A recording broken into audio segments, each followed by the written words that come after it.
Hello বন্ধুরা, কেমন আছো তোমরা সবাই? আশা করি প্রতিদিনের মতো তোমরা খুব ভালো আছো। আজকে আবার চলে এলাম তোমাদের কাছে একটা নতুন ভিডিও নিয়ে। বন্ধুরা, তোমাদের ঘরেও কি অনেক পুরনো সিনথেটিক শাড়ি পরে রয়েছে? কি করবে বুঝতে পারছো না? আজকে আমি তোমাদের সাথে শেয়ার করব একটা দারুণ আইডিয়া। বন্ধুরা, এই শাড়িটার থেকে দেখো এই বর্ডারটা আমি আলাদা করে নেব। প্রথমে দেখো এখানে স্টিচ ওপেনার দিয়ে এই বর্ডারটাকে আলাদা করে নিচ্ছি। এইভাবে দেখো টান দিলেই কিন্তু খুলে যাচ্ছে। অনেক এরকমের পুরনো শাড়ি থাকে, সেগুলো আমরা ইউজ করি না, দেখতে কিন্তু খুব সুন্দর। এইগুলোকে ফেলে না রেখে তোমরা কিন্তু এইগুলো দিয়ে জিনিস বানিয়ে বিক্রি করতে পারো। তো কিভাবে করছি চলো সম্পূর্ণটা তোমাদের সাথে শেয়ার করব। তো দেখো এখানে ননওয়ানের কাপড় নিয়ে নিয়েছি, আর এখানে নিয়ে নিয়েছি ফোম শিট। তোমাদের কাছে যদি ননওয়ানের কাপড় না থাকে সেখানে তোমরা ক্যারি ব্যাগও ইউজ করতে পারো। তো দেখো এখানে আমি প্রথমে ননওয়ানের কাপড়টা কেটে নিয়েছি, তার মধ্যে নিয়ে নিয়েছি ফোম শিট। কতটা মেজারমেন্ট করেছি সেটা তোমাদেরকে পরে আমি শেয়ার করছি। তো দেখো এইভাবে কেটে নিয়েছি, আর এর উপরে যে মেন ফেব্রিকটা আছে সেটা দিয়ে দেবো। এইভাবে দেখো একটার পর একটা এইভাবে রাখবো। তোমরা দেখতেই পাচ্ছ যে এই সিনথেটিক কাপড়টা কতটা পাতলা। এবার দেখো এখানে আমি একটা পিন লাগিয়ে নিচ্ছি, আর এখানে আমি কুইলিং করে নেব। এইভাবে পিন লাগিয়ে নিলে জিনিসটা সরবে না, আর তোমাদের সেলাই করতে খুব সুবিধা হবে। আমি সম্পূর্ণটা তোমাদের সাথে শেয়ার করি যাতে তোমাদের কোনো অসুবিধা না হয়। তো দেখো ফোম শিট দেওয়ার জন্য এর যে ফিনিশিংটা এটা কিন্তু খুব সুন্দর আসবে। তো দেখো এটা করা হয়ে গেছে, আর এবারে আমি এটা কেটে নিচ্ছি। এটা এই জন্য ফোম শিটটা আর ননওয়ানের কাপড়টা একটু বড় রেখেছিলাম কুইলিং করলে, যাতে এটা কাটতে সুবিধা হয়। আর এখানে আমি যে লেসটা কেটে রেখেছিলাম সেই লেসটা এখানে আমি ব্যবহার করব।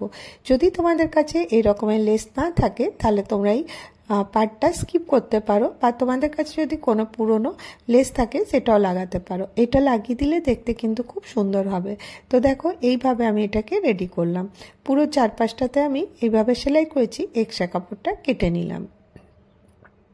এবার তোমাদেরকে মেজারমেন্টটা বলেছি, এখানে হচ্ছে 13 ইঞ্চি বাই এখানে হচ্ছে 16 ইঞ্চি। তো তোমরা এর থেকে ছোট সাইজেরও বানাতে পারো। তো দেখো কত ছোট একটা কাপড়ের টুকরো দিয়ে তোমরা এটা বানাতে পারবে। এবার আমি এখানে নিয়ে নিচ্ছি জিপ।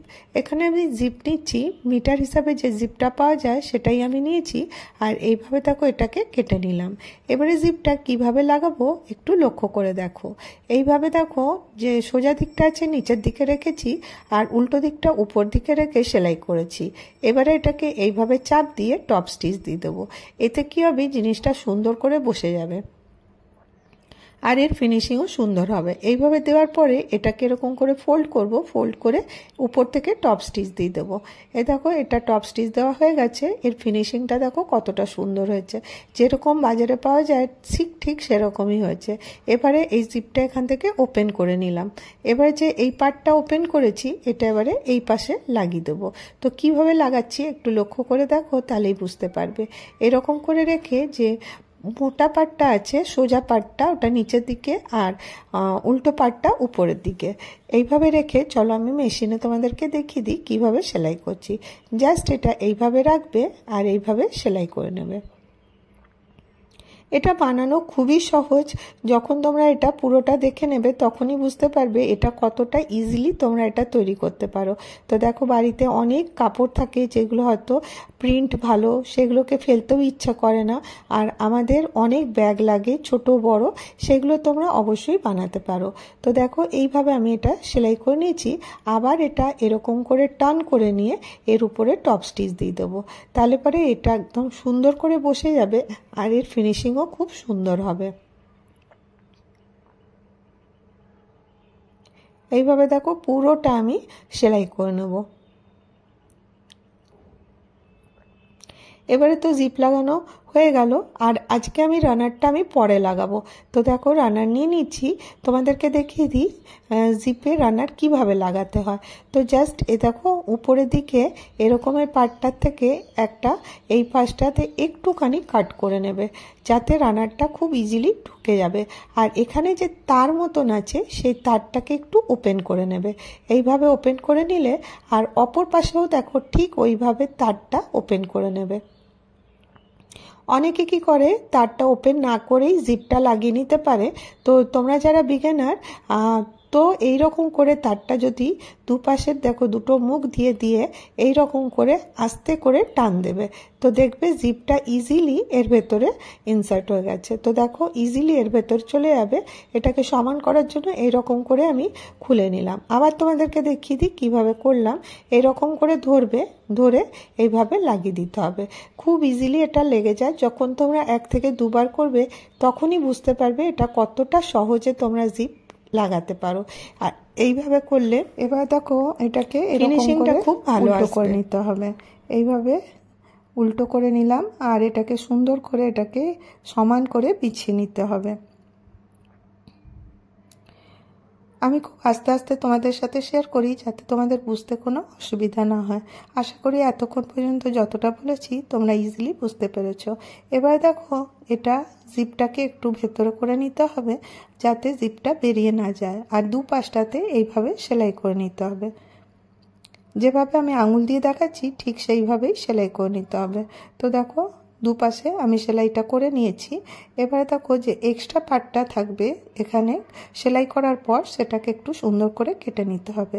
দেখো বাজার থেকে যখন আমরা কোনো জিনিস কিনে আনি সেটা খুব ফিনিশিংয়ের সাথে থাকে, তো সেইভাবেই এটাকেও বানাতে হবে যাতে বাজারের মতন লুক আসে। তো দেখো এরকম করে এটাকে সরিয়ে দিলাম। এই দুপাশটা সেলাই হয়ে গেছে। এবারে নর্মালি কাপড় নিয়ে এখানে হাফ করে নেব আর এর মধ্যে পাইপিংয়ের মধ্যে দিয়ে এটাকে ফিনিশ করে নেব। এইভাবে করলে দেখবে এর ফিনিশিংটা খুব সুন্দর হচ্ছে, আর যে এক্সট্রা যে সুতো বা কাপড় বেরিয়ে থাকবে সেটা আর দেখা যাবে না। তো দেখো এইভাবে আমি দুপাশটাতে সেলাই করে নেব। তো চলো এটা সেলাই করে নিই, চলে আসি। সেলাই করা হয়ে গেছে দুপাশেই। এবারে যে এক্সট্রা সুতো বা কাপড় থাকবে সেটাকে আমি কেটে নেব। এবারে দেখো একটা মেজারমেন্ট নিতে হবে। এখানে আমি নিচ্ছি 1.5 ইঞ্চি, তোমরা এখানে 1 ইঞ্চিও নিতে পারো। তো দেখো আমি এইভাবে 1.5 ইঞ্চিতে দাগ দিচ্ছি আর সাইড থেকেও 1.5 ইঞ্চি। এইভাবে একটা বক্স রেডি করব। আর এই একই মাপের অপর পাশটাতেও করে নিতে হবে। তো প্রথমে দেখো এই পাশে যেটা করলাম সেটাকে আমি কেটে নিই।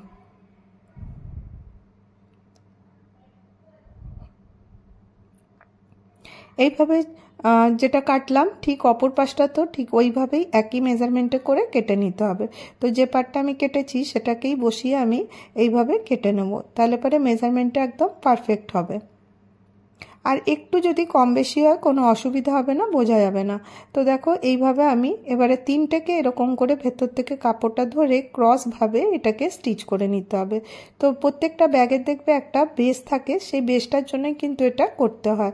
তো দেখো বাজার থেকে আমরা অনেক দামি দামি পাউচ কিনে আনি আর সেইগুলো কিন্তু অনেক টিকসইও হয় না।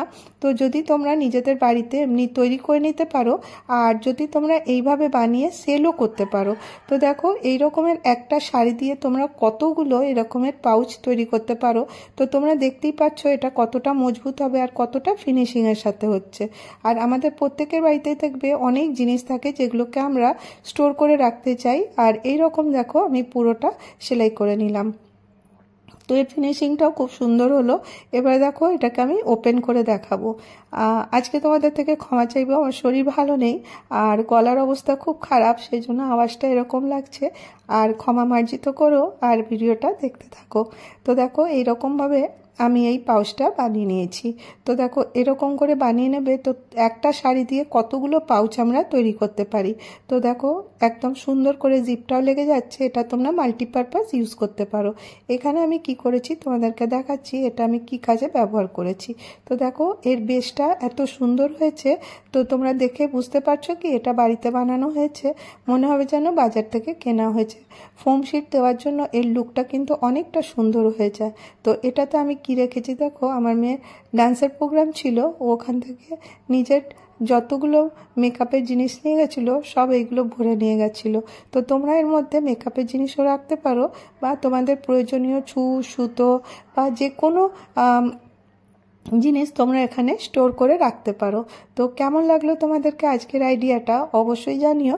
যদি তোমাদেরকে ভিডিওটা ভালো লেগে থাকে তাহলে অবশ্যই একটা করে লাইক করো আর অবশ্যই একটা করে কমেন্ট করো। তোমাদের একটা লাইক একটা কমেন্ট আমাকে অনেকটা মোটিভেট করে নতুন কিছু করার জন্য। আজকের ভিডিও এতটাই, আবার দেখা হবে নেক্সট ভিডিওতে। ভালো থেকো, সুস্থ থেকো, বাই বাই।